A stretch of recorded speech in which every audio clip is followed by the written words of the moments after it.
Listo, vamos a comenzar con esta sesión, en nuestra tercera sesión. El día de hoy tenemos esta sesión gratuita. El tema es máquina de anestesia inhalada. Me da muchísimo gusto ver a gente conocida y que nueva gente también esté aquí con nosotros conociéndonos. El día de hoy, aparte de lo que tenemos en este tema, tenemos unas dos sorpresas para ustedes por parte del doctor Abraham. Al finalizar la charla, el doctor preguntará, ahora sí que dos preguntas, y las dos primeras personas que contesten en el chat cada una de las preguntas se ganarán un cupo para nuestro siguiente curso. Igual esto ya no se va a repetir, entonces las personas que están llegando un poquito más tarde quizás se desconecten y les den chances a los que llegaron puntuales. Entonces les pido que estén muy pendientes. La pregunta va a ser sobre la plática. Además de aprender, se pueden ganar uno de nuestros cupos. Bueno, pues ya terminamos el comercial y paso a presentarles a nuestro ponente. Él es el doctor médico veterinario zootecnista diplomado Abraham Castrejón. Él es graduado con honores por desempeño académico por la Universidad de Guadalajara. Es diplomado en traumatología y ortopedia por la CONVEPEG y actualmente forma parte del equipo de cirugía y anestesia del Hospital Veterinario Arboledas en Guadalajara, Jalisco. Adelante, doctor. Creo que sí puedes activar tu audio, sí. Listo, ¿me escuchas bien? Sí, se escucha muy bien.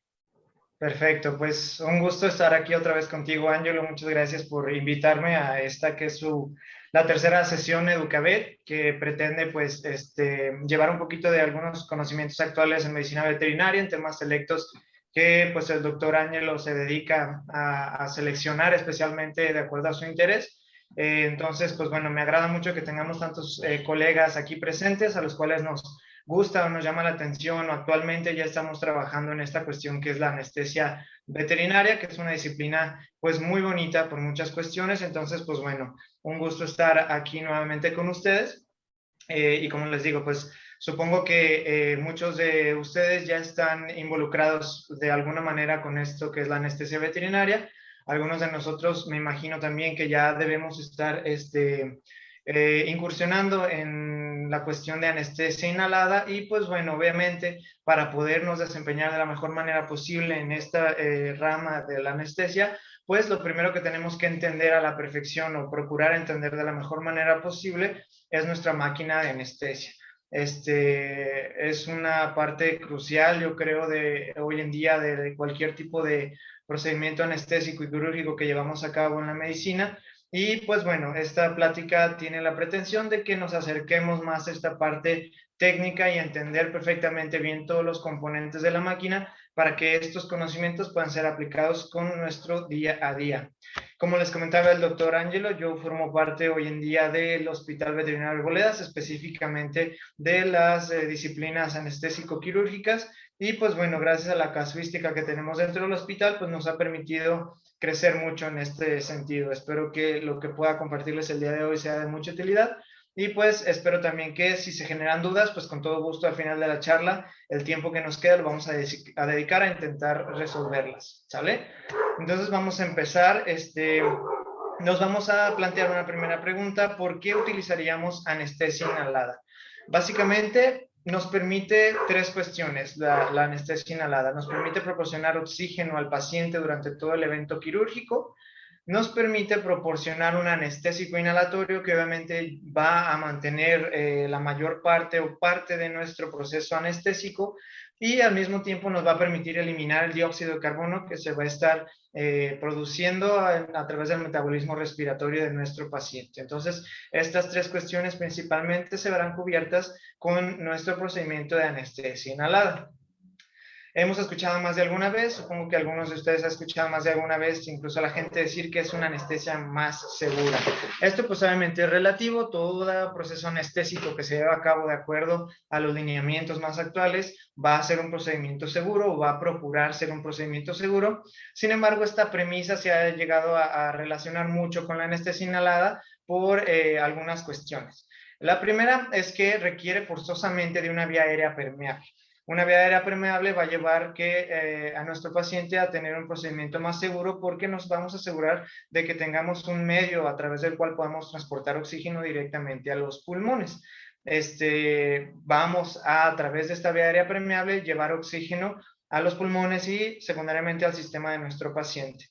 Y además nos permite llevar a cabo un mantenimiento anestésico bastante equilibrado, obviamente todo esto de la mano de una preanestesia adecuada. Y pues bueno, se habla de un procedimiento más equilibrado simplemente por el hecho de que una TIVA o una anestesia totalmente endovenosa va a tener meramente por sus características pues picos de profundización, picos de superficialización de la anestesia que no son lo más adecuado para nuestro paciente. Sin embargo, cuando estamos utilizando un anestésico inhalado, nos aseguramos de que la administración de este anestésico sea en una concentración estable y constante, lo cual va a llevarnos a un procedimiento más equilibrado. Controlamos a través de cuánto estamos vaporizando este anestésico, la CAM de nuestro paciente, que es la concentración de este anestésico en los alvéolos, y secundariamente qué tan profundo o qué tan superficial mantenemos a nuestro paciente durante el procedimiento. Y dependiendo del gas que estamos utilizando, estos cambios en la profundidad anestésica van a ser más o menos rápidos, pero pues bueno, nos va a permitir tener un mayor control de nuestro paciente. Vamos a empezar por definir algunos componentes de nuestra máquina de anestesia. Es importante aclarar que va a haber muchos tipos de máquina de anestesia, muchas marcas, muchos modelos, que van a ser algunos más simples, algunos más complejos. Sin embargo, todas las máquinas de anestesia deben tener componentes básicos que ninguna de ellas los va a eximir. Entonces, si nosotros entendemos estos componentes básicos y para qué funcionan, vamos a entender prácticamente cualquier máquina de anestesia a la cual nos enfrentemos y con la cual trabajemos en nuestro ejercicio profesional. Esta es la máquina con la cual yo trabajo dentro del hospital veterinario. Arboledas es una estación de trabajo de la marca Minray. Tiene aquí dos componentes principales, que es lo que está delineado de rojo, que es básicamente la máquina de anestesia como tal, y lo que está delineado de azul, que es nuestro circuito de ventilación. A lo largo de esta plática voy a explicar los componentes de cada uno de ellos, en qué se diferencian y por qué tenemos que entender que son diferentes. Pero algunas de estas máquinas van a ser más complejas, como estas estaciones, algunas son mucho más sencillas, sin embargo, todas van a tener los mismos componentes, ¿sale? Las partes de la máquina de la anestesia son estas 5, todas ellas las tienen, todas ellas las vamos a poder localizar en nuestras máquinas y pues bueno, nos acordaremos de ellas con el acrónimo FROX, que son flujómetros, reguladores, un vaporizador o varios vaporizadores, dependiendo del modelo de nuestra máquina, un suministro de gas y un scavenger o un sistema de evacuación de gases residuales que se están produciendo durante nuestro evento anestésico. Vamos a empezar por los flujómetros. Los flujómetros básicamente controlan el flujo de gas fresco que le estamos dando a nuestro paciente, que va a pasar a través del vaporizador, captar esos gases anestésicos y llevarlos hacia los pulmones de nuestro paciente. Hay un flujómetro, debería haber un flujómetro por cada tipo de gas. Si se fijan aquí en la imagen, tengo dos tipos de gases que podemos suministrar a nuestro paciente, uno que es de oxígeno y otro que es de aire medicinal, y cada uno de ellos tiene un flujómetro. Van a ver normalmente en ellos dos barras. Aquí a la izquierda tenemos una barra que es la pediátrica, que hace mediciones de 0 a 1000 mililitros que estamos administrando, y luego una barra secundaria que es la medición de adulto, que está graduado en litros. Entonces tenemos de 100 escalando cada 100 mililitros hasta 1 litro, y después litro por litro va subiendo nuestra barra de flujometría. Y pues bueno, tenemos también los rotámetros, que son estas perillas que tenemos aquí abajo de los flujómetros, que nos van a permitir abrir o cerrar el flujo de estos gases que estamos administrando a nuestro paciente. Hay códigos internacionales de color que van a identificar cada uno de los gases medicinales que podemos administrar al paciente a través de la máquina. El verde normalmente es un código de color internacional para el oxígeno medicinal, y el amarillo en este caso es un código internacional para el aire medicinal, ¿sale? Es importante que sepamos leer los flujómetros. Cada flujómetro tiene una flota, que es una pequeña pieza metálica que va a flotar como tal cuando abramos nuestro flujo de gas. Y estas flotas suelen tener diferentes formas. Hay unas que son esféricas, como la que vemos aquí a la parte izquierda. Estas flotas esféricas se van a leer a la mitad de la esfera. Entonces, Si vemos aquí estamos suministrando a nuestro paciente 3 litros por minuto de gas fresco. Y a la derecha tenemos una flota un poquito diferente que es en forma de bala, y este tipo de flotas que son planas se leen en la parte superior de la cabeza de la flota. Aquí estamos midiendo también 3 litros por minuto, entonces es la misma medición, pero como la flota es de diferente forma, la vamos a leer y la vamos a ajustar de acuerdo a la forma de la flota, ¿sale? Tenemos por segunda parte los reguladores.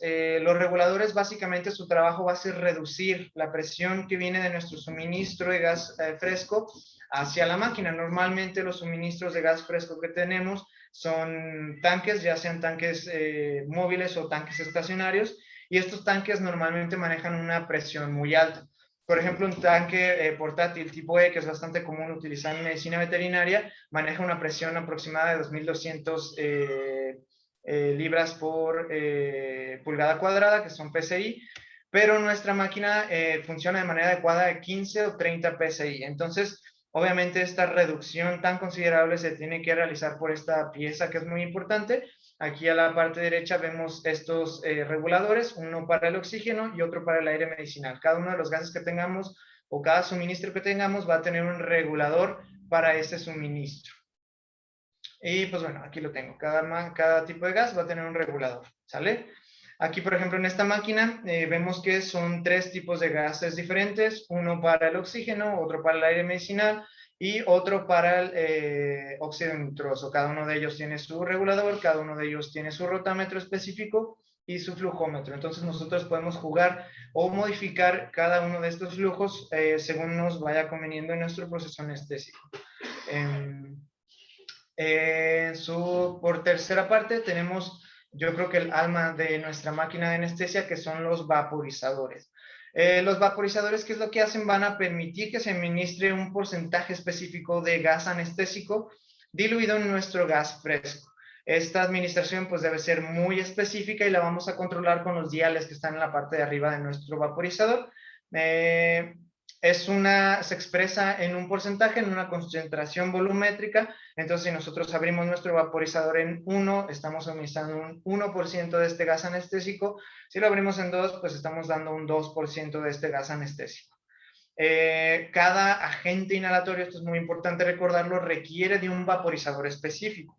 Vamos a ver ahorita que existen diferentes gases anestésicos y para cada gas vamos a necesitar vaporizar de manera muy específica. Entonces no se vale que si yo tengo un vaporizador de sevoflurano, utilice isoflurano dentro de ese vaporizador, porque no va a funcionar de manera adecuada, incluso podemos llegar a dañar nuestro equipo si no lo trabajamos con su gas específico. Entonces es muy importante tener bien ubicado qué tipo de vaporizador vamos a utilizar, qué gas queremos utilizar en nuestro paciente y utilizarlo de acuerdo a la función de nuestro proceso anestésico. Existen muchos gases diferentes. Aquí empiezo a hablar del alotano. El alotano pues es un gas que está en desuso. Hoy en día ya no se utiliza alotano, pero pues bueno, como parte de un recordatorio y alguna pequeña cápsula cultural, pues sabemos que existía, que se utilizó por mucho tiempo, pero debido a sus características y una serie de efectos secundarios negativos, pues está cayendo en desuso. Básicamente en Europa ya no se encuentra en ninguna parte. Aquí en América pues es muy raro. La verdad es que yo personalmente no he visto un vaporizador de alotano, solamente pues sabemos que existen. Tenemos el isoflurano. El isoflurano yo creo que es de los que más utilizamos hoy en día en medicina veterinaria. El código de color del isoflurano es lila. El código de color del alotano es rojo. También son códigos adoptados de manera internacional. Entonces, si estamos en Estados Unidos, vamos a tener básicamente los mismos colores, o en cualquier parte de Europa, pues también. Entonces, es importante que sepamos identificarlos también de acuerdo a su código de color. Tenemos en tercer lugar al sevoflurano. El sevoflurano tiene un código de color amarillo. Y por último tenemos al desflurano. Los 3 primeros, el alotano, el isoflurano y el sevoflurano, tienen características muy similares, son diferentes en algunos puntos, pero estos 3 se vaporizan de manera estable, más o menos entre 50 y 59 grados centígrados. El desflurano se vaporiza al 100% a temperatura ambiente. Es por eso que es un gas que requiere de un control un poquito más complejo. Los vaporizadores de desflurano son electrónicos y requieren de una toma eléctrica fuera de nuestro circuito anestésico para poder funcionar de manera adecuada. Difieren en algunas cuestiones cada uno de estos gases, pero una de las más importantes y por las cuales vamos a elegir uno u otro gas es por su solubilidad en sangre. ¿Qué quiere decir esto? Si recordamos un poquito nuestras clases de bioquímica, sabemos que hay algo que se llama constante de partición, que básicamente es la velocidad a la cual una molécula se va a unir a otra y qué tan fácil se puede unir y despegar de esa otra molécula. Entonces, sabemos que la solubilidad en la sangre o en la hemoglobina específicamente de algunos de estos gases es mayor o menor que las otras. La solubilidad del alotano es mucho mayor que la del isoflurano es mucho mayor que la del sebo y la del sebo es mucho mayor que el desflurano. ¿Esto en qué se traduce? En que el agente que va a tener una velocidad mayor, tanto de profundización como de superficialización, es el desflurano, porque se va a despegar y unir a la hemoglobina de manera más rápida. Después el sevoflurano, después el isoflurano y al final el alotano. Es por esto que básicamente elegimos cuál de estos gases vamos a utilizar. Y se habla de que el desflurano es el más seguro porque nos va a permitir cambiar la profundidad anestésica de manera más rápida. ¿Por qué? Porque se despega mucho más rápido de las moléculas de hemoglobina. Entonces, sabemos que el desflurano lo va a hacer en una cuestión de 15 a 30 segundos, mientras que el isoflurano lo va a hacer en una cuestión de 3 a 5 minutos. Por eso decimos que es un poquito más seguro, porque si, por ejemplo, nosotros llegáramos a tener alguna emergencia, alguna situación dentro de nuestro proceso quirúrgico, el quitar esta anestesia de nuestro paciente va a ser muchísimo más rápido con el desflurano que, por ejemplo, con el isoflurano, ¿sale? Entonces, en eso versa esta pequeña diferencia que tienen los tres básicamente, que son los que más utilizamos: el isoflurano, sevoflurano y desflurano. Aquí es importante hacer un pequeño hincapié en la diferencia entre lo que es la CAM y el índice de vaporización.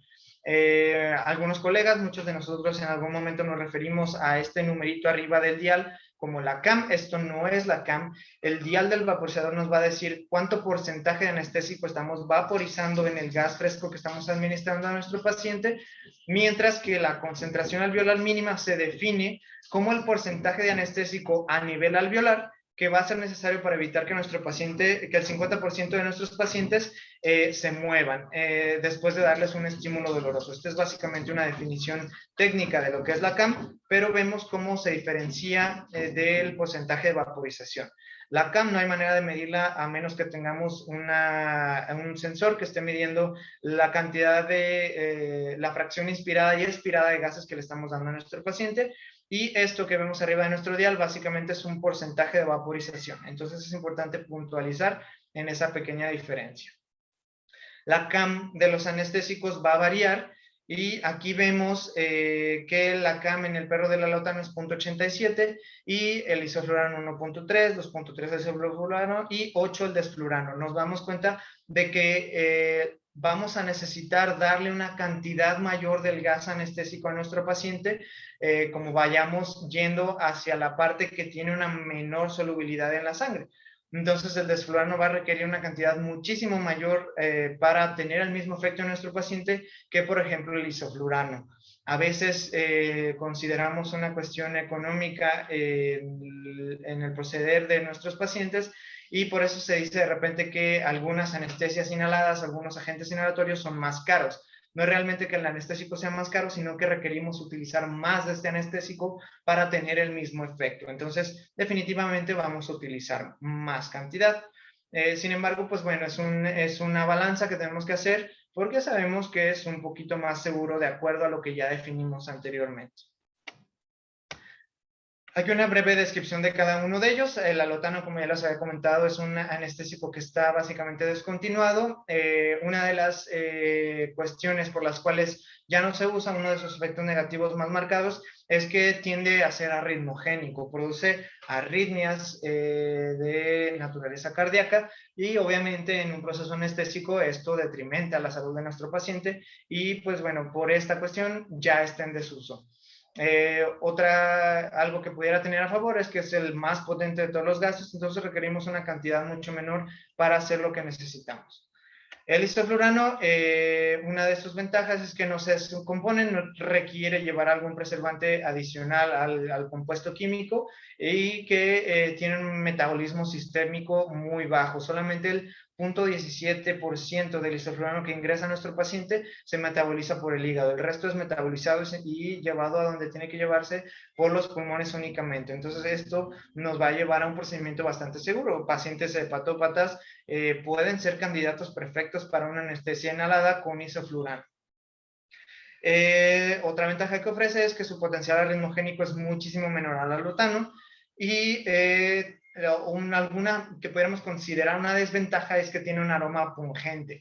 ¿Esto qué quiere decir? Que es no como tal irritante, pero no es un olor muy agradable, puede llegar a lastimar un poco. Entonces, hay algunos casos en los cuales nosotros podemos requerir colocar alguna máscara en nuestros pacientes para inducir una anestesia que en muchos casos no es lo más recomendable, pero por ejemplo en algunas especies exóticas esto está muy en uso, en algunos aves también se utiliza este tipo de inducción anestésica con un gaseo por mascarilla y por esta característica de pungencia del mismo fármaco, pues esto puede llegar a molestar al paciente y no lo hace muy eficaz. El tercero es el sevoflurano. Este gas se caracteriza por tener un aroma muy agradable. Algunos lo describen como un aroma ligeramente frutal. No es irritante, por lo cual sería una mejor opción para este tipo de inducción anestésica. Tiene un metabolismo hepático un poquito más elevado, nada que sea demasiado, un 5% igual creo que es un valor bastante razonable, pero pues un poquito mayor al isoflurano. Alguna desventaja que pudiera ofrecer es que tiene un coeficiente de partición en grasa mucho mayor que cualquier otro agente. Esto quiere decir que se va a acumular en la grasa, lo cual lo hace tal vez una no muy buena opción para pacientes obesos o que tengan un porcentaje de grasa muy alto. Otra desventaja es que su utilización puede llegar a ser de 7 a 8 veces más cara que la del isoflurano por esta diferencia en la cama. El desflurano, que es el último de nuestros gases que encontramos en el medio veterinario, es el que tiene la menor solubilidad en sangre que cualquier otro agente, ya lo había explicado, se va a separar de manera más rápida de la hemoglobina. Este es eliminado casi totalmente por la respiración, del 0.02% nada más es metabolizado, es el que se metaboliza por el sistema de menor manera. Y pues bueno, la única que podemos ver como una desventaja es que requiere un vaporizador especializado que requiere de una toma eléctrica aparte de la máquina o de la estación de trabajo que tenemos. Pero básicamente podríamos decir que es el anestésico que tiene un mayor índice de seguridad hoy por hoy. Lo único es que es el que tiene menor potencia. Por esta falta de solubilidad en la sangre, requiere de altas cantidades para profundizar a nuestro paciente de manera adecuada. Ya terminamos con esta parte de los vaporizadores. Ahora, otra parte importante de nuestro circuito y nuestra máquina de anestesia va a ser el suministro de gas. Requerimos un medio de transporte para el anestésico que vamos a estar administrando a nuestro paciente y este medio de transporte pues va a ser el gas que le estamos dando. Normalmente utilizamos fuentes portátiles o tanques estacionarios, los cuales pues obviamente llena una empresa dedicada a esta cuestión. Y tenemos entre ellos a los tres más importantes, que es el oxígeno, el óxido nitroso y el aire medicinal. En algunas fuentes bibliográficas, en algunos lugares vamos a encontrar que podemos llegar a utilizar concentradores de oxígeno para suministrar gas a la máquina. Esto con tal de economizar un poquito en el reemplazo constante de nuestros tanques o suministros de gas. Sin embargo, es importante que sepamos que la mayoría de los concentradores portátiles de oxígeno no tienen la capacidad para suministrar una máquina. Recuerden que necesitamos una presión, una concentración de gas elevados para poder llevar a cabo esta función, y muchos de estos concentradores portátiles no van a lograr hacer esto. Entonces tenemos que tener mucho cuidado. Hay algunos concentradores de nivel industrial, hospitalario, que sí logran llevar a cabo esta función, pero la mayoría de los concentradores portátiles no lo pueden hacer. Entonces, si queremos hacer este suministro de gas a partir de estos concentradores, pues hay que tener mucho cuidado y hablar con nuestros proveedores para saber si podemos hacerlo con una máquina de anestesia. Aquí si se fijan, pues bueno, les enlisto 3 tipos de fuentes de gas que podemos llegar a utilizar. La verdad es que la mayoría de las máquinas de anestesia o de los operadores de máquina de anestesia utilizan únicamente oxígeno, mezclas hiperoxémicas para llevar a cabo la anestesia de nuestros pacientes. Pero, pues bueno, aquí surge la pregunta, ¿por qué utilizaría alguna otra mezcla? Algunos podrían pensar, pues bueno, si le estamos dando oxígeno al 100% al paciente, que mejor, le va a llegar mucho más oxígeno a todos los tejidos y lo vamos a mantener en una posición de hemostasis adecuada. Sin embargo, este no es el caso. ¿Por qué? Porque, pues bueno, tenemos que recordar este primer dato: la composición del aire mental, únicamente el 21% del aire atmosférico es oxígeno. Todo lo demás, o el 78%, es nitrógeno, el resto son gases raros, argón y otras cuestiones que realmente no tienen una significancia clínica, pero sabemos que normalmente nosotros, tanto nuestros pacientes, mantienen esa homeostasis respiratoria y ventilatoria con únicamente 21% de oxígeno, lo demás es nitrógeno. Esto quiere decir, o nos llevaría a pensar, que el nitrógeno tiene una función importante en la mecánica ventilatoria, y realmente sí lo tiene. ¿Cuál es la función? El nitrógeno es inerte en el alveolo pulmonar. Esto quiere decir que no se va a mover, no va a pasar la barrera alveolar hacia las arteriolas, y esto va a hacer que básicamente lo mantenga lleno, mantenga el alveolo lleno, abierto, para que las moléculas que sí son solubles, como el oxígeno, puedan tener un espacio de intercambio y se pueda también llenar de dióxido de carbono, que eventualmente va a salir hacia el exterior. Pero entonces el nitrógeno, su función es mantener abiertos los alveolos. Aquí tenemos una pequeña imagen que nos permite ver que existe una vía aérea mayor, las vías aéreas periféricas, que básicamente llegan a los racimos alveolares, y estos racimos alveolares se mantienen abiertos gracias al nitrógeno que está flotando dentro del alveolo. ¿Qué es lo que va a pasar? Si nosotros damos una mezcla hiperoxémica a nuestro paciente, o sea que la mayor cantidad del gas fresco que le damos es oxígeno al 100%, este oxígeno va a reemplazar el nitrógeno que tenemos en nuestro alveolo. El oxígeno que del alveolo se va a absorber más rápido de lo que se puede reemplazar, y básicamente se va a desinflar ese alveolo. Va a quedar chupado como tal, porque todo ese oxígeno está pasando hacia las arteriolas, y lo que va a suceder es que el alveolo se colapsa. ¿Por qué? Porque ya no hay un medio en el cual se pueda estar transportando el oxígeno. Todo ese oxígeno se absorbe de manera rápida, y entonces ocurre el colapso. A esto le llamamos atelectasia por reabsorción. Es por esto que no se recomienda utilizar suministros de oxígeno al 100%, pero hay algo aquí muy importante: nos lo podemos permitir sin mucha preocupación, porque esto llega a ser un problema después de 3, 4, 5 horas de un proceso anestésico. En medicina veterinaria es raro realmente que alguno de nuestros procedimientos quirúrgicos o anestésicos duren más de este periodo. Entonces, que esto clínicamente es poco significativo, muy pocas veces lo vamos a poder ver en nuestros pacientes, y podemos hacer nuestra anestesia de manera segura con un suplemento de oxígeno al 100%, siempre y cuando no pasemos de este periodo. Si pasamos de este periodo, esto va a empezar a ocurrir, pero no quiere decir que nuestro paciente va a morir por esta cuestión. Simplemente a partir de ese momento va a empezar a ocurrir, y conforme vaya pasando más tiempo puede empezar a tener una implicación clínica. No siempre va a suceder, En todas las anestesias vamos a tener atelectasias por reabsorción, pero en el 99% de las veces no va a tener mucho impacto clínico en nuestro paciente, pero es algo importante de entender. ¿Y por qué sería bueno utilizar mezclas de gases? Aquí vamos a escribir otra parte importante de nuestra máquina de anestesia, que es la válvula flush de oxígeno.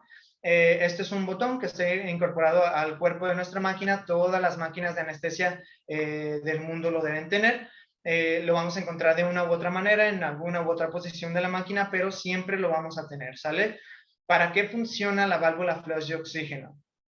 Básicamente, cuando nosotros activamos este botón o esta válvula, va a dirigir un flujo muy alto de oxígeno. Estamos hablando de que va a dirigir de 35 a 75 litros por minuto a través de toda la máquina de oxígeno a una presión muy alta, 58 PSI. Y esto va a dirigirse directamente a través de nuestro circuito ventilatorio, pero va a bypassar nuestro vaporizador. Quiere decir que va a ser un flujo alto de oxígeno que no va a llevar consigo gas vaporizado. ¿Para qué nos sirve la válvula flush? La válvula flush nos va a servir básicamente para disminuir rápidamente la concentración del gas inhalatorio que tenemos corriendo a través de nuestro circuito y subsecuentemente llegando a los pulmones de nuestro paciente. ¿Y esto de qué nos sirve? Nos puede servir básicamente en una emergencia. Si de repente nosotros estamos en un proceso quirúrgico, nuestro paciente se profundiza de más o de repente comenzamos a tener alguna emergencia cardiovascular y queremos interrumpir el proceso anestésico de golpe, vamos a retirar a nuestro paciente del circuito anestésico, activamos la válvula flush de manera rápida y esto va a barrer todo ese gas que queda dentro de nuestra máquina para que lo podamos reconectar y le demos únicamente oxígeno sin más gas anestésico, para que se profundice lo antes posible, para que tenga, se vuelva más superficial esa anestesia de manera lo más rápida posible. Básicamente es una purga del circuito del gas vaporizado. Esto también lo podemos utilizar cuando estemos recuperando el proceso, en el momento de recuperación anestésica de nuestro paciente, cuando ya terminamos un proceso anestésico y básicamente queremos traer de vuelta al paciente para barrer nuevamente de manera más rápida ese gas anestésico del espacio alveolar, hacemos un flush y que llegue únicamente oxígeno al 100% al paciente. Es importante esto siempre tenerlo en mente. Nunca hay que utilizar la válvula flush cuando el paciente esté conectado al circuito. Jamás, jamás, jamás, si es un circuito de no reinhalación. Un circuito de reinhalación permite hacer esto con cierta confianza, pero tampoco deberíamos hacerlo. Siempre hay que tener en mente que si vamos a hacer esta maniobra, hay que desconectar al paciente de la máquina y después de que ya hicimos nuestro flush, reconectarlo. ¿Por qué? Porque estamos hablando de que nuestra máquina y nuestro paciente van a formar un circuito y este circuito va a compartir una presión. La presión que ocurra dentro de mi máquina de anestesia va a ocurrir también directamente dentro de los pulmones y los espacios alveolares de mi paciente. Entonces imagínate que tienes conectado a tu paciente y de repente le avientas 75 litros por minuto a ese pulmón, pues lo vamos a reventar, vamos a ocasionar barotrauma. Entonces debemos tener muchísimo cuidado con esta válvula. Bueno, aquí les pongo algunas otras imágenes para que vean que esta válvula puede ser muy diferente de acuerdo al modelo de máquina que tengamos. Entonces, siempre y cuando nos vayamos a enfrentar a utilizar una máquina nueva, nos estemos familiarizando con una máquina, hay que ir y tomar la precaución de empezar a identificar cada una de estas partes en nuestra máquina para que la podamos entender y la podamos utilizar de la manera mejor posible.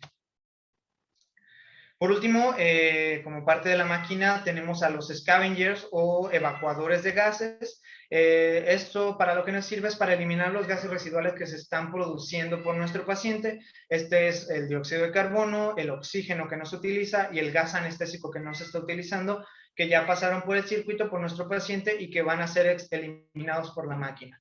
Hay métodos de eliminación pasiva y métodos de eliminación activa.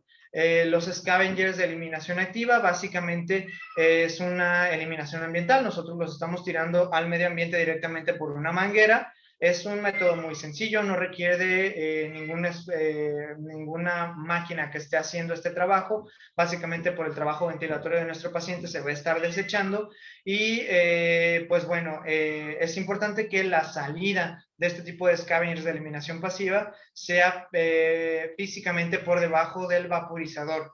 ¿Por qué? Porque si nosotros lo dejamos por arriba del vaporizador, por una cuestión física de la presión que estamos ejerciendo, ese gas se va a estar acumulando dentro de la máquina y también puede llevar acumulaciones de gases residuales en nuestro paciente.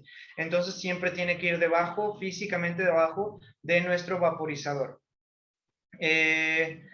Hay otros eliminadores pasivos que son a través de un filtro. Estos son pues bastante sencillos de reemplazar. Son filtros que tienen carbón activado por dentro y básicamente lo que están haciendo es limpiar ese gas que se está eliminando y eliminan el resto del medio ambiente. Básicamente al ambiente dentro del quirófano, pero preferentemente también lo podemos poner hacia una salida exterior. La desventaja que pueden ofrecer este tipo de scavengers de filtro es que pueden ofrecer una resistencia cuando damos altos flujos de gas y que también tengan un efecto de acumulación en nuestra máquina y en nuestro paciente.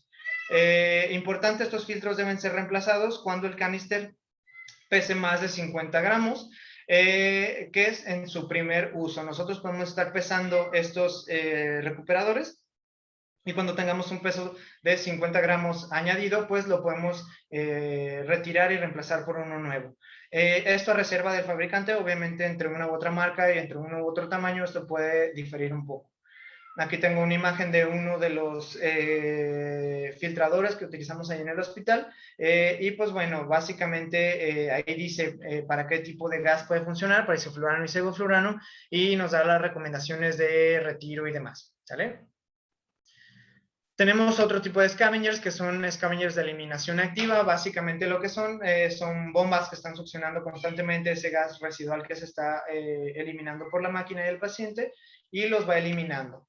Es una eliminación mucho más activa, es un esfuerzo que no se está haciendo por nuestro paciente, es una máquina que lo está realizando y pues obviamente la desventaja es que es un equipo mucho más costoso y que si se instala o se usa de manera inadecuada, puede tener un efecto de succión directamente sobre nuestro paciente y ocasionar problemas serios, porque estamos creando una presión negativa en los pulmones de nuestro paciente. Entonces, si vamos a optar por esta opción, hay que tener muchísimo cuidado, ser muy precavidos con la manera en la que se instala y se utiliza. Ahora vamos a hablar de la otra parte de nuestra máquina de anestesia, que son los circuitos anestésicos.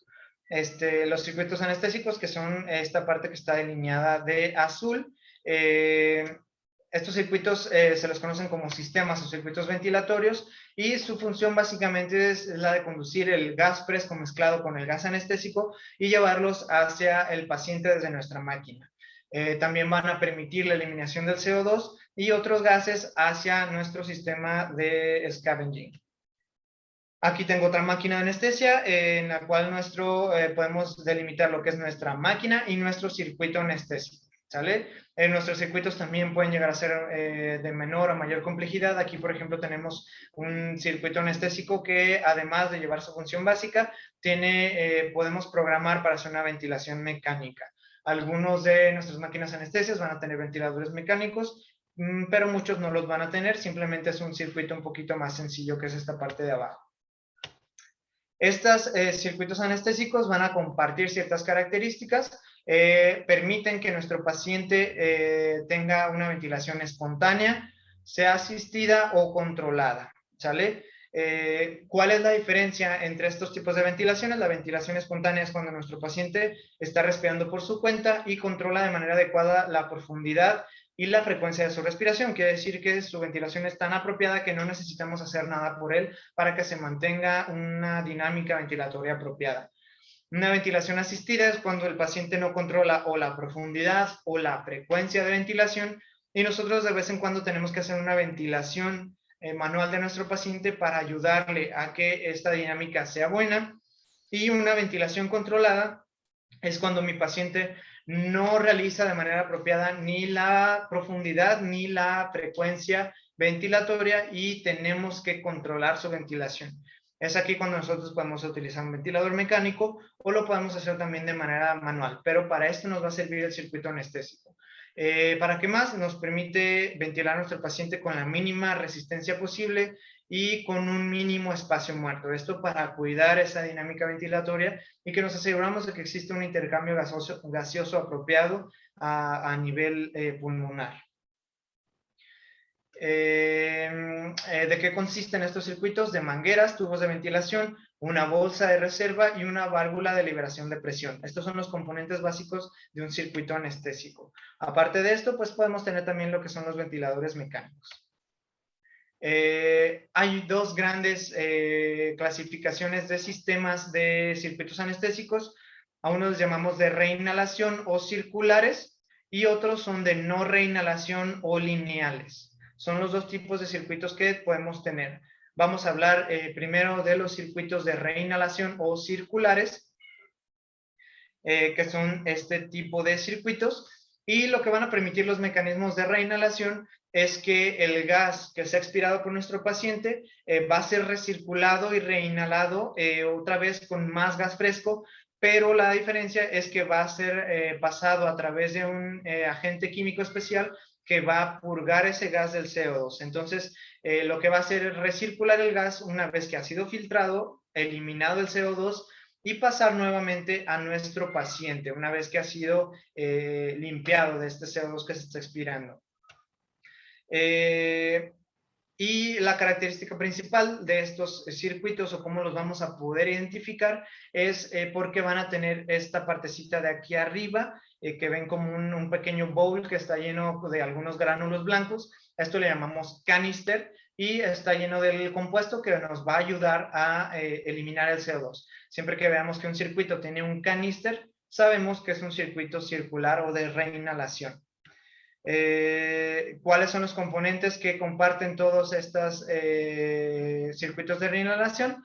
Son las válvulas unidireccionales, los manómetros de presión, una válvula APL o pop-off y una pieza Y, tubos o mangueras de ventilación, una bolsa reservoria y los componentes químicos reabsorbentes del CO2. Vamos a hablar ahorita de todos ellos, ¿sale? Entonces, la primera parte de nuestros circuitos de reinhalación son las válvulas unidireccionales de inspiración y expiración.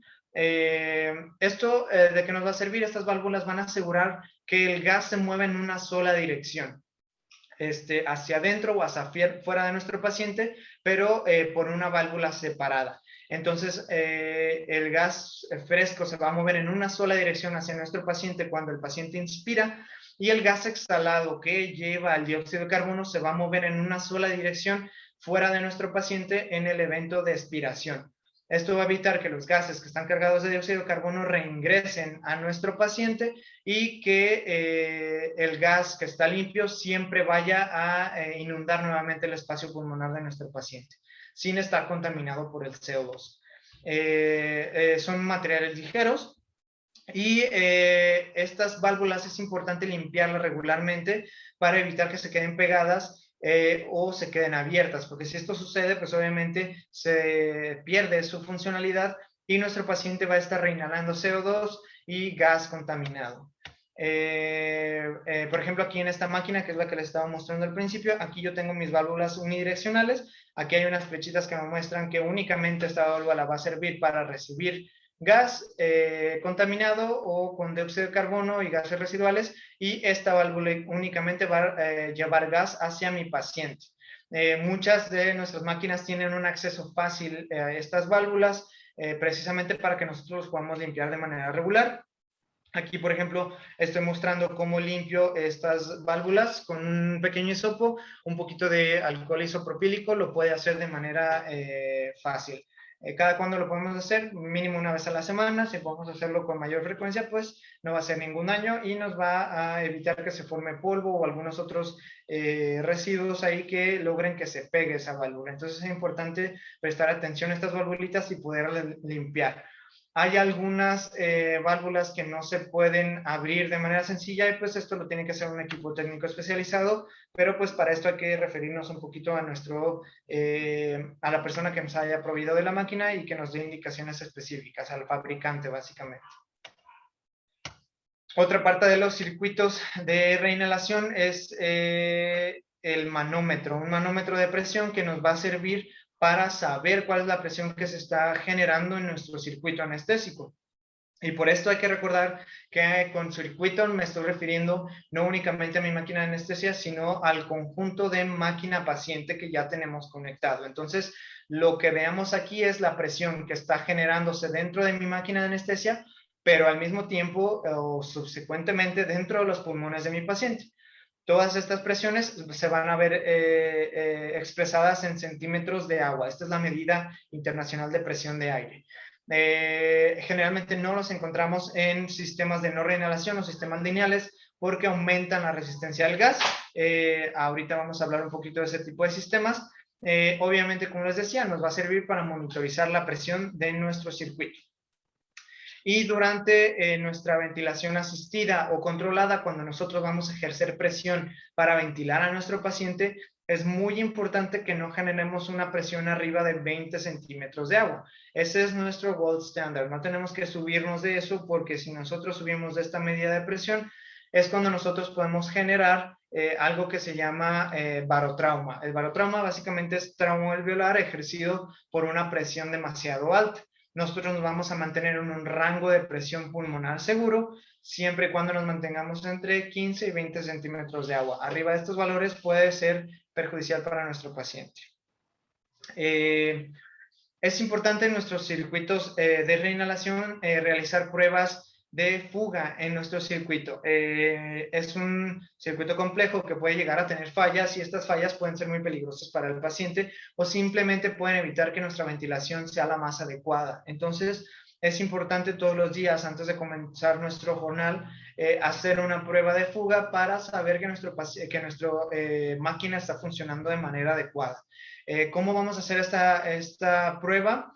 Lo primero que tenemos que hacer, ahorita les voy a mostrar un video con todos los pasos, pero aquí los vamos a poner de manera textual. Lo primero que vamos a hacer es cerrar nuestra válvula APL. Ahorita vamos a ver qué es la válvula APL, pero vamos a cerrar esta válvula por completo. Vamos a ocluir el extremo que vaya hacia nuestro paciente con nuestro dedo o con alguna otra... algunas máquinas ya tienen un tapón al cual tú puedes conectar esta manguera para sellarla. Y una vez que tengamos sellada la manguera a la parte que va hacia nuestro paciente, vamos a abrir el flujo de gas.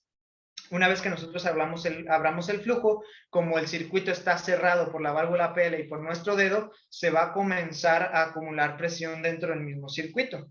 Y nosotros vamos a ver que esa presión en nuestro manómetro debe alcanzar 20 centímetros de agua. Una vez que nosotros alcancemos los 20 centímetros de agua, vamos a cerrar el flujo de gas y vamos a observar nuestro manómetro. ¿Qué es lo que debe ocurrir? Que esa presión se mantenga.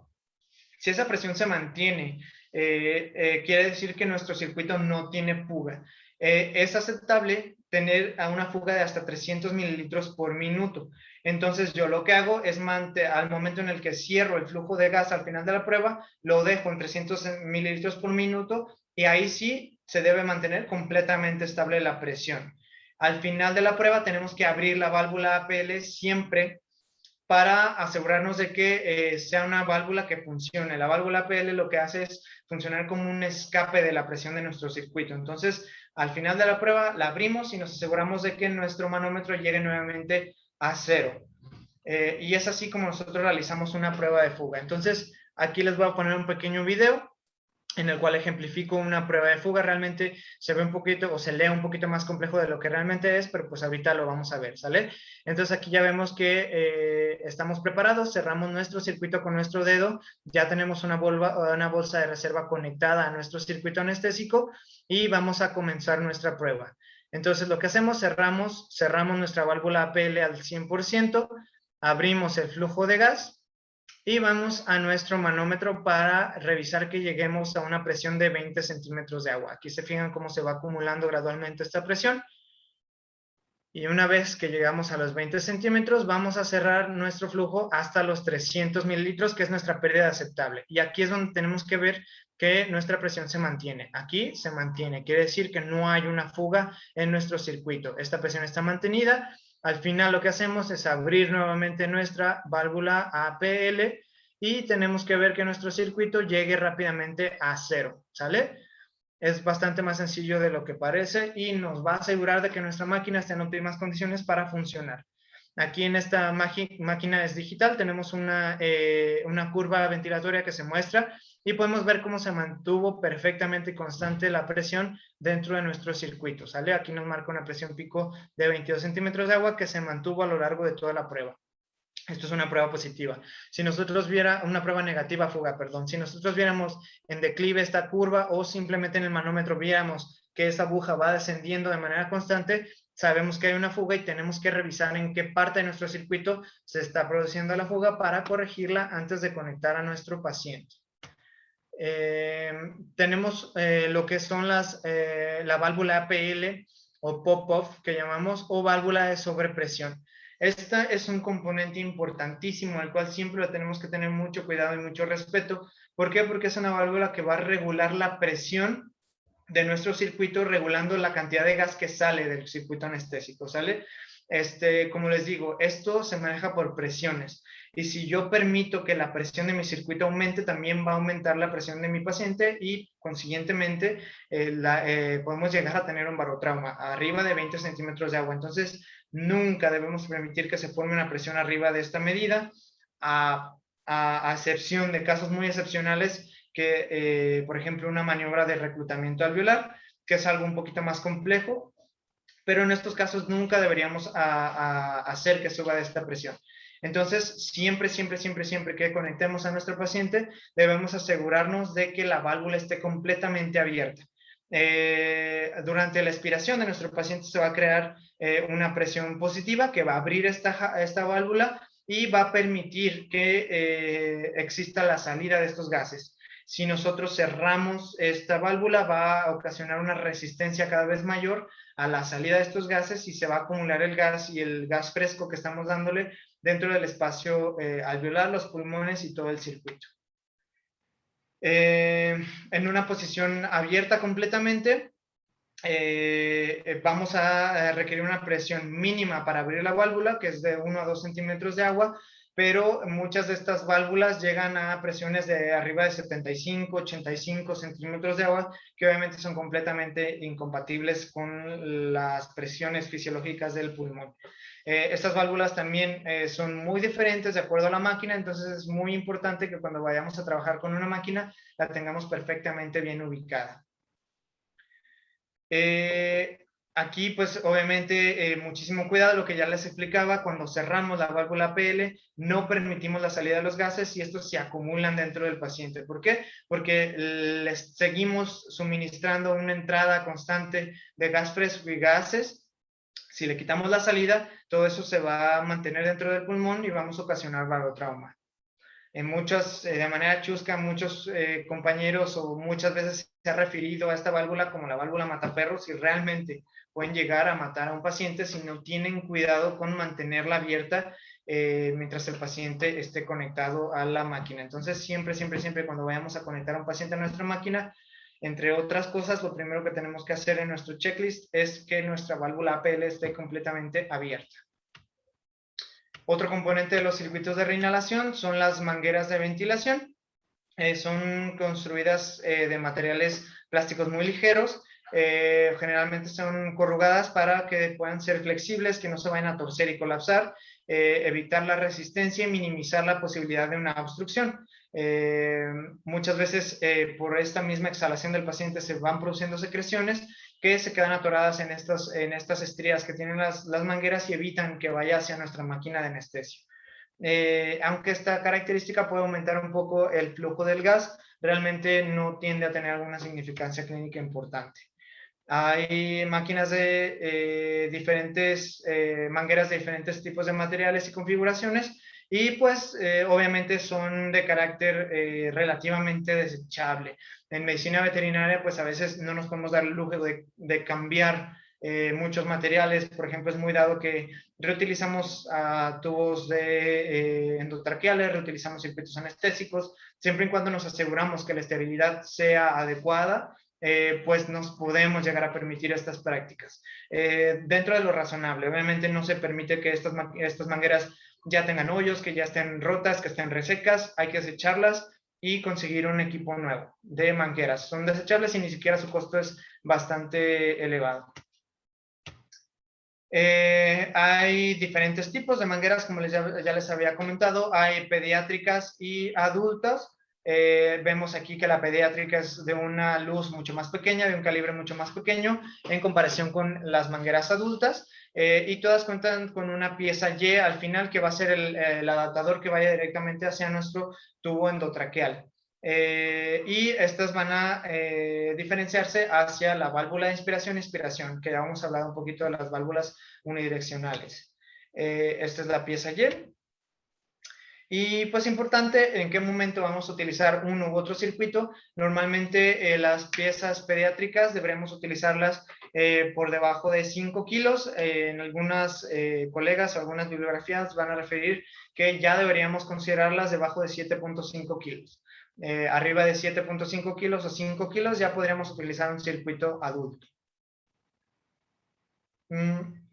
También tenemos las mangueras coaxiales o tipo F, que básicamente son exactamente lo mismo. Sin embargo, lo único es que esta manguera es una sola y se divide por dentro por una pequeña lineamiento plástico y pues va a tener la misma función. Al final de la manguera se vuelve a dividir y pues lo que hace es simplificar la conexión. Ya no tienes que tener dos mangueras, que de repente puede llegar a ser un poquito enredoso ahí con tus sensores de tus monitores. Y pues estas mangueras coaxiales lo que hacen es ser un poquito más simples porque es un solo tubo que se divide por dentro del tubo. Realmente es una cuestión de preferencia, pero funcionan exactamente igual. Esta es una manguera coaxial y esta es una manguera bilateral tradicional. La manguera bilateral pues obviamente va a tener dos mangueras desde la conexión hacia el paciente hasta el final de las mangueras hacia las válvulas, y la coaxial va a ser una manguera única hasta su división hacia las válvulas unidireccionales. Cualquiera de las dos se puede utilizar en nuestro circuito anestésico de reinhalación. La bolsa de reserva, esta es una parte importantísima también de nuestra máquina de anestesia. ¿De qué sirven las bolsas de reserva o bolsas reservorias? Sirven para mantener un volumen de gas suficiente para cubrir el pico inspiratorio del paciente, sin que se consuma el gas fresco dentro del sistema. Si todo nuestro sistema fuera rígido, en el momento en el que nuestro paciente inhala, inspira y llena sus pulmones, va a llevarse todo el gas que está en nuestro sistema rígido y no le va a dar chance o se va a quedar sin un suministro de gas a esa máquina en lo que se vuelve a llenar desde nuestro suministro. Entonces lo que hace la bolsa es mantener una reserva, por eso se llama así, para que en el momento de la inspiración la bolsa se comprima y le dé oportunidad al resto del circuito para volverla a llenar y que en el momento de expiración se llene y vuelva otra vez a provocar un ciclo ventilatorio. Entonces para eso nos funciona. Si nuestra bolsa en el animal agotaría el volumen total del circuito y empezaría a respirar gas ambiental que está contaminado y disminuye obviamente la cantidad de oxígeno y de gas anestésico que le damos a nuestro paciente. Aquí pues también las bolsas para lo que nos van a servir muchísimo es para posibilitar la asistencia o el control de la ventilación mediante la compresión manual. Hay algunas situaciones, como ya les había explicado, en las cuales tenemos que ventilar al paciente y esto lo vamos a hacer únicamente a través de nuestra bolsa. Permite también monitorizar el patrón ventilatorio de nuestro paciente durante la ventilación espontánea. Nosotros podemos ver que nuestro paciente está ventilando porque logramos ver físicamente cómo la bolsa se contrae y se expande. Eso nos dice que el paciente está conectado y que continúa ventilando. Si nosotros tenemos conectado a nuestro paciente y la bolsa se mantiene inerte, sabemos que está en apnea, que está sin respirar y que ahí nosotros tenemos que tomar una decisión sobre el control o la asistencia de la ventilación del paciente. Importante, muchos colegas de repente, perro chiquito, bolsa chiquita, perro mediano, bolsa mediana y perro grande, bolsa grande. No es tanto así. Hay un cálculo específico para la bolsa de reserva. Es importante que lo tengamos en mente, que lo hagamos cada vez que vamos a hacer un proceso anestésico, porque va en función del peso y el volumen tidal del paciente. El volumen tidal, como recordamos, es el volumen en mililitros de gas fresco que se va a movilizar en un ciclo ventilatorio normal del paciente. en una inhalación y exhalación del paciente, es el volumen de gas que se está movilizando por la vía aérea. Esto es el volumen tidal. Y el tamaño de bolsa de reserva se calcula como 3 o 6 veces el volumen tidal del paciente. Entonces, el cálculo es muy sencillo. Básicamente, tenemos que establecer el volumen tidal del paciente. La fórmula para el volumen tidal de nuestro paciente es de 8 a 15 mililitros por kilo. Si nosotros llegamos a tomar una media, o algunos van a encontrar en algunas referencias que va de 8 hasta 20, a mí me gusta utilizar una media de 15 y ese volumen tidal lo multiplicamos por 6. Fácil, ese es el tamaño de nuestra bolsa de reserva en mililitros. Entonces, obviamente, si tu resultado es 1867, no vas a tener una bolsa de 1867 mililitros, pero le vas a poner la masa más cercana hacia arriba. Entonces, si tuviéramos este resultado, le vamos a poner una bolsa de 2 litros. Si nos da 1430, le vamos a poner una bolsa de 1500 mililitros y así sucesivamente. Pero entonces es muy sencillo. Si nosotros tomamos un ejercicio, un paciente que pesa 15 kilos, tomamos una media de 10, entonces nuestro volumen tidal va a ser 150 por 6, 900. Nosotros no tenemos una bolsa de 900 mililitros, pero le vamos a poner una bolsa de 1 litro. ¿Sale? Aquí tenemos otra manera rápida de calcular la capacidad, es de 0.5 litros cada 6.8 kilos de peso. Entonces haríamos una simple regla de 3 y calcularíamos el tamaño de la bolsa de reserva. Creo que esto pudiera llegar a ser un poquito más intrincado, tal vez recordar estos dos constantes, que la verdad tampoco es muy complicado, pero pues bueno, son dos formas en las que podemos elegir nuestra bolsa. Aquí vemos una imagen, hay distintas bolsas, algunas que son pediátricas y pues bueno, tenemos diferentes tamaños que se pueden adecuar a cualquier modelo de paciente que tengamos, ¿sale? ¿Por qué es importante elegir un tamaño adecuado de bolsa de reserva? Porque cuando elegimos una bolsa demasiado grande podemos tener cambios muy lentos en la concentración de nuestro anestésico. Cuando nosotros modificamos el porcentaje de vaporización del anestésico que va hacia nuestro paciente, primero se tiene que intercambiar esa concentración en la bolsa y después va hacia a nuestro paciente. Si es una bolsa muy grande, va a tardar más tiempo en hacer el intercambio dentro de la bolsa antes de pasar a nuestro paciente. Los movimientos de ventilación son muy pequeños, entonces no vamos a ver de manera adecuada ese monitoreo de nuestro paciente, ese que les comentaba, estar viendo si la bolsa se comprime o se contrae o se expande, no lo vamos a ver de manera adecuada si la bolsa es demasiado grande. Y se vuelve más difícil realizar la compresión durante la ventilación manual del paciente si es una bolsa más grande. Una bolsa demasiado pequeña va a implicar que el suministro para la inspiración sea demasiado pequeño, entonces va a tender a colapsarse cuando el paciente inspira. Y no hay un margen de seguridad en nuestro circuito porque pues no hay una presión adecuada cuando el paciente está en expiración. Se sobrecarga porque es un espacio muy pequeño para la expiración y se puede llegar a recircular el gas que no se está expirando de manera adecuada. Aquí tenemos una bolsa demasiado grande. Fíjense cómo el movimiento es casi imperceptible, es muy pequeño. Entonces, como ya les había comentado, es muy difícil que nosotros podamos estar monitorizando la ventilación de nuestro paciente en este sentido. Cuando la bolsa es demasiado pequeña, fíjense cómo casi se colapsa al 100% porque la demanda en la inspiración de nuestro paciente es muchísima y entonces esto también vuelve a nuestro circuito como ineficiente. Y esta es una bolsa adecuada, vemos cómo se colapsa de manera adecuada, no existe una sobrepresión en nuestra bolsa y nosotros podemos estar monitorizando de manera constante y en tiempo real cómo se va comportando la inspiración y expiración de nuestro paciente, ¿sale? Aquí vamos a hablar de otra parte importante que quise incluir aquí en la plática, que son los absorbentes del CO2. El que más utilizamos, este absorbente es el que va a ir en nuestro canister, que va a caracterizar a estos circuitos de reinhalación. El que utilizamos más comúnmente es la cal sodada, que normalmente lo encontramos en esta presentación. Son pequeños pellets o gránulos de color blanquecino y su composición es básicamente 94% hidróxido de calcio, 5% hidróxido de sodio y 1% hidróxido de potasio. Además se le añade sílica simplemente para darle forma a los gránulos, ¿sale? Cuando tiene contacto esta composición química de la cal soda con el CO2, se forma carbonato de calcio, se elimina el CO2 y se recircula hacia el paciente como oxígeno limpio.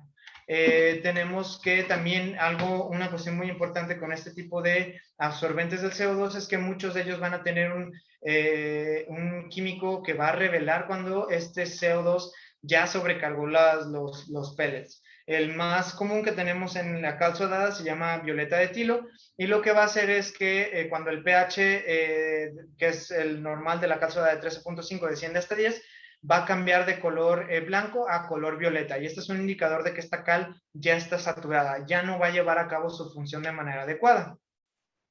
¿Qué pasa cuando el dióxido de carbono pasa a través de la cal? Se va a formar una reacción exotérmica, esto quiere decir que va a formar calor y va a producir agua. Entonces, es importante que tengamos cuidado con nuestros circuitos porque en las mangueras a veces se puede llegar a acumular alguna cantidad de agua que es totalmente normal, pero si no tenemos cuidado y seguimos utilizando estos circuitos sin revisar esa agua, puede llegar a ocasionar una obstrucción o un aumento de la resistencia. Entonces, cada vez que vayamos a utilizar nuestro circuito, hay que sacar esa agua de las mangueras para que lo podamos reutilizar sin mayor problema.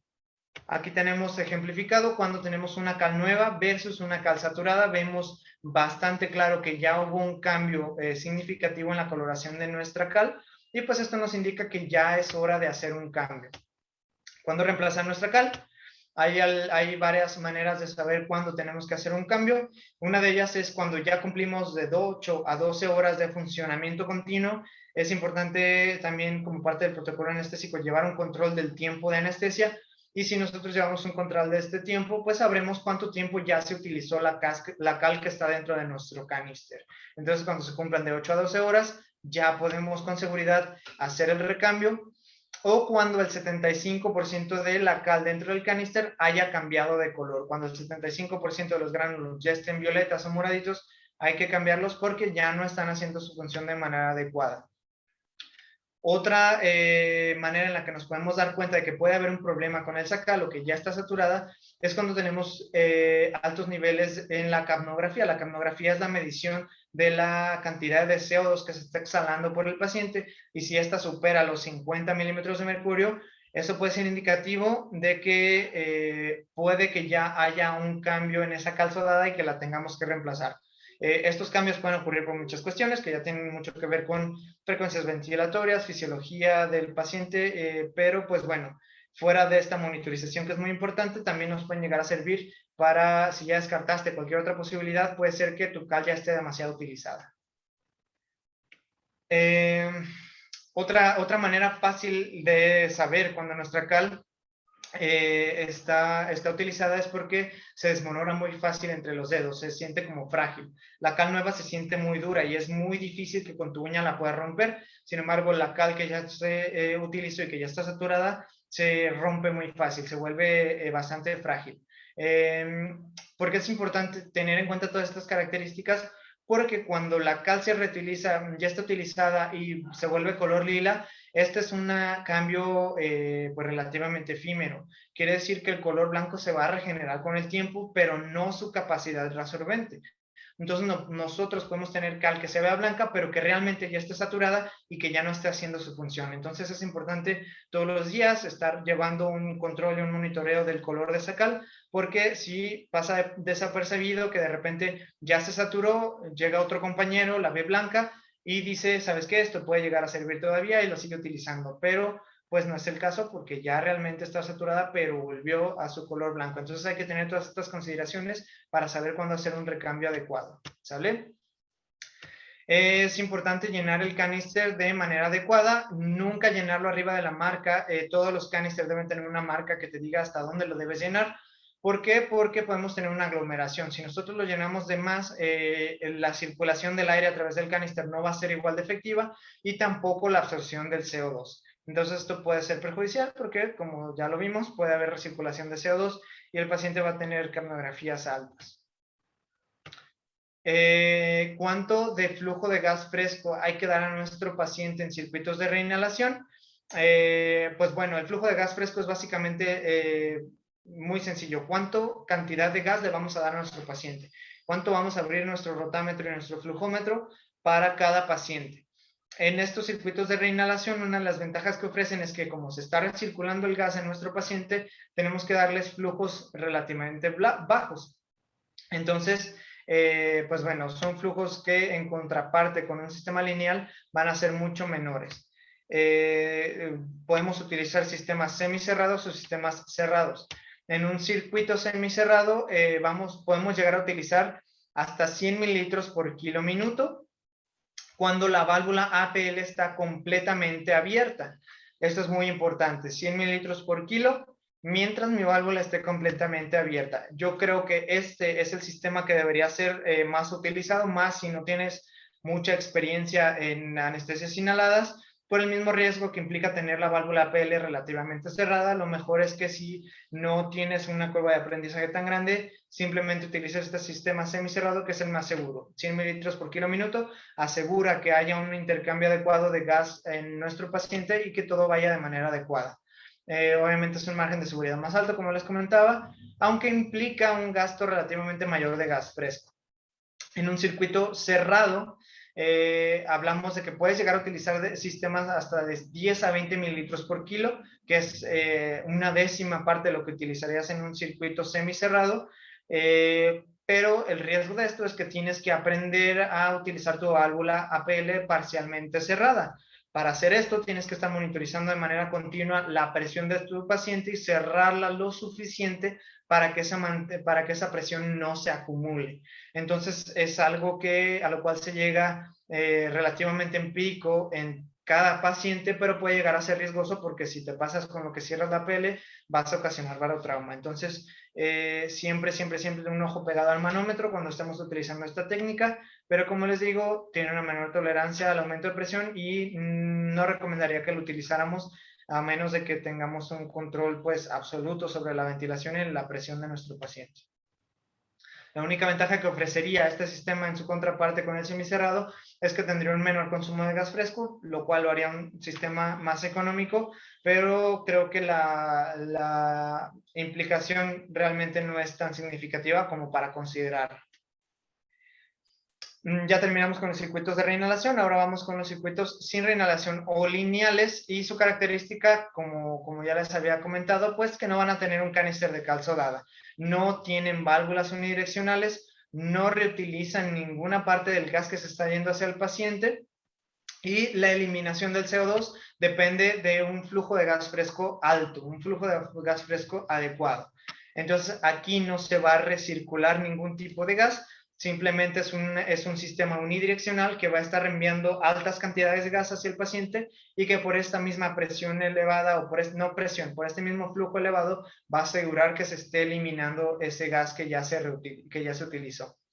Y básicamente su función va a estar dentro de pacientes menores a 7.5 kilos.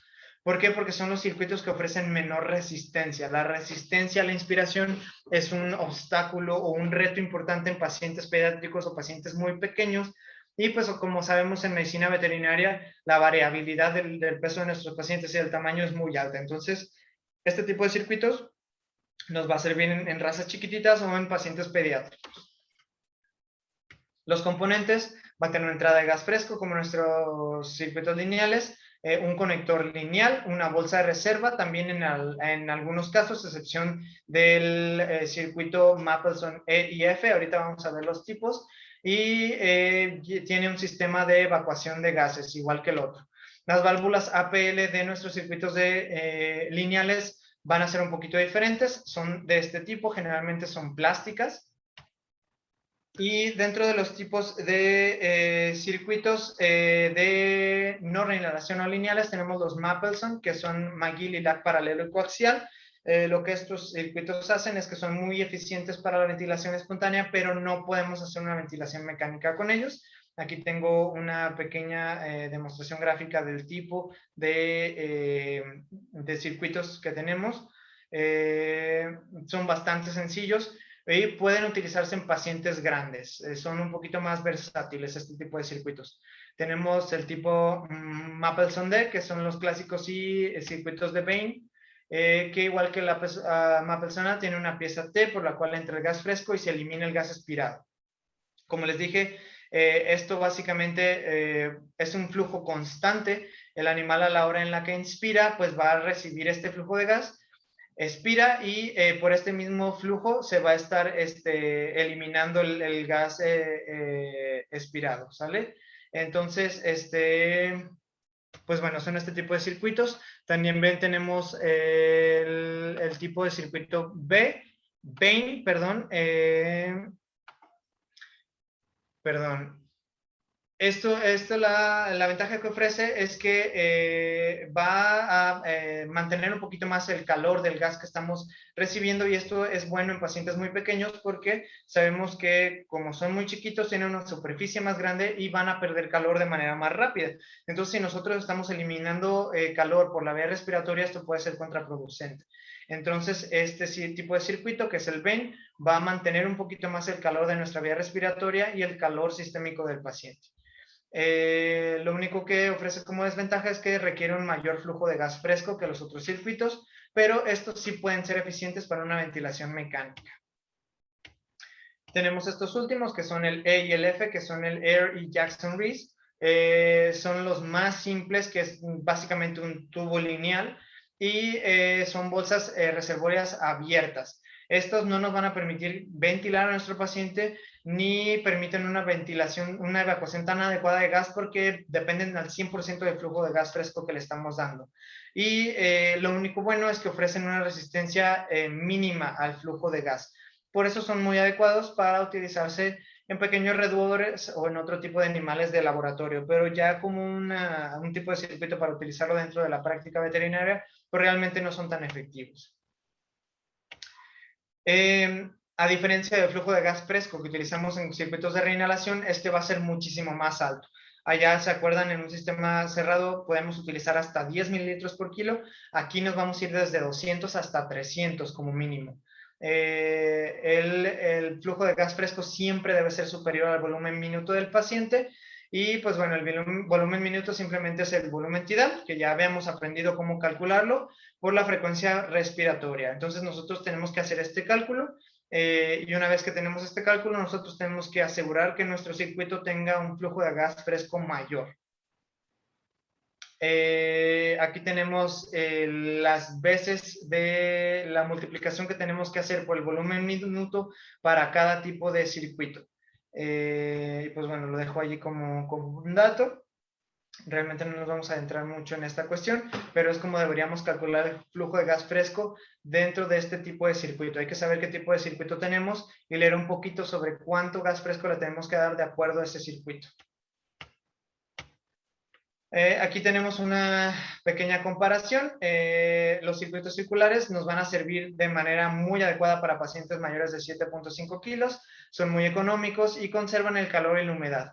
Los circuitos de tipo Mapleson nos van a servir muy bien para pacientes chiquitos, debajo de 7.5 kilos, ofrecen una mínima resistencia a la ventilación y son muy sencillos de utilizar, además de que son fáciles de limpiar, y algunos, los coaxiales, conservan el calor. Los circuitos circulares, algunos aspectos que podríamos considerar negativos es que tienen una mayor resistencia, son difíciles de limpiar y su funcionamiento es un poquito más complicado. Y los circuitos lineales pues son realmente poco económicos porque generalmente son súper desechables. Estos sí los tenemos que utilizar una cantidad muy reservada de veces y los tenemos que cambiar. Y que necesitan flujos altos de gas fresco pues para funcionar de manera adecuada, lo cual va a implicar un gasto mayor de oxígeno. El mantenimiento también es muy importante. Como último, quiero revisar esta cuestión. Nuestras máquinas necesitan un mantenimiento como cualquier otra máquina en el mundo para funcionar de manera adecuada. Si nosotros no tenemos cuidado en el mantenimiento de nuestras máquinas, su funcionamiento se va a ir detrimentando y obviamente vamos a ofrecer una ventilación más pobre y un sistema más pobre para nuestro paciente. Entonces, todas las máquinas deben llevar una calibración en mantenimiento mínimo una vez al año, ¿sale?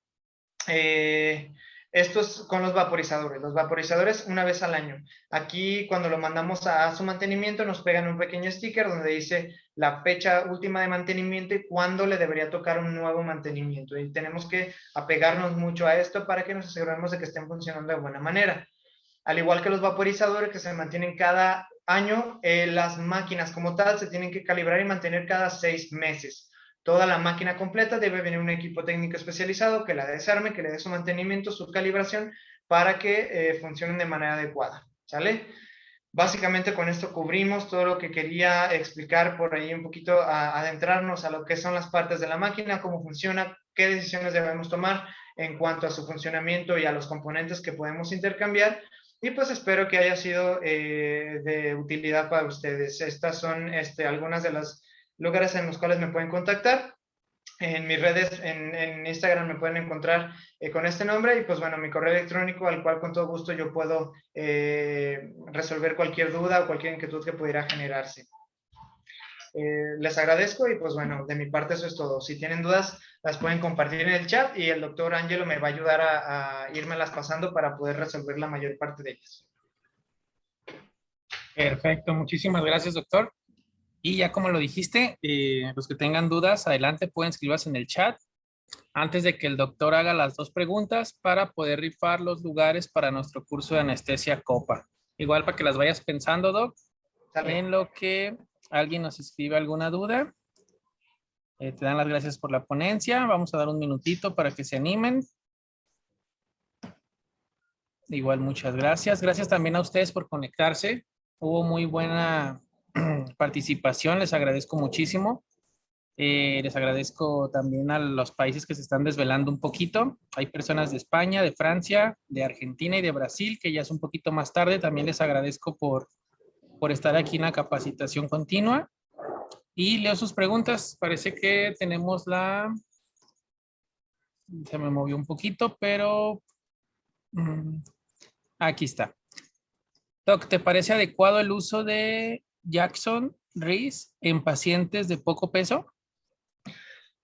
Sí, sí es adecuado, como ya hemos visto, siempre y cuando un paciente tenga menos de 7.5 kilos ya se vuelve candidato para cualquier sistema lineal. De los que más utilizamos ciertamente dentro de veterinaria es el Jackson Reese. Entonces sí, definitivamente en pacientes de bajo peso, siempre que cumplan con esta consideración, lo podemos utilizar sin ningún problema. Hay que obviamente estar monitorizando la saturación de oxígeno, estar monitorizando la capnografía y si esto no se cumpliera de manera adecuada, pues ya tendríamos que pensar en algún otro sistema. Perfecto. También nos pregunta la doctora Laura. Doc, ¿es cierto que es mejor dejar siempre el gas que usemos cargado en el vaporizador para que la máquina no se seque? ¿O así dicen acá? Es que hicimos cargar el vaporizador. Me imagino que mantener la máquina con gas, el vaporizador con ajá. gas. Fíjate que la verdad es que no sabría contestar esa pregunta. He visto muchos colegas que lo que hacen es que la rellenan todos los días y le están llenando poco a poquito como con la idea de que si la dejan, que están utilizando lo que van a utilizar durante el día. La verdad es que si tu vaporizador se cierra de manera adecuada, no va a haber en absoluto ninguna pérdida. Yo lo que recomiendo es que llenes al 100% esa capacidad de tu vaporizador, porque ciertamente creo que los vaporizadores trabajan de manera más adecuada cuando están llenos dentro de ese parámetro. Todas las máquinas tienen una pequeña ventana que te van a permitir ver tu máximo de gas que puedes tener lleno y tu mínimo. Y eso siempre debe ser cumplido. Nunca bajes de ese mínimo porque no te vas a dar cuenta cuando ya se está acabando y nunca lo subas más del máximo porque se va a tirar. Pero definitivamente yo lo que recomiendo es que lo llenes dentro de ese parámetro y lo mantengas así. Si no está abierto tu vaporizador, no tiene por qué haber pérdidas, pero pues tampoco pasa nada si lo dejas a la mitad o demás. Digo, eso no debe de haber ninguna implicación con su funcionamiento. Perfecto, Doc. La siguiente pregunta es, doctor, ¿es posible que con el uso de concentrador de oxígeno consumas más isoflurano que con el balón? A ver, déjame la busco.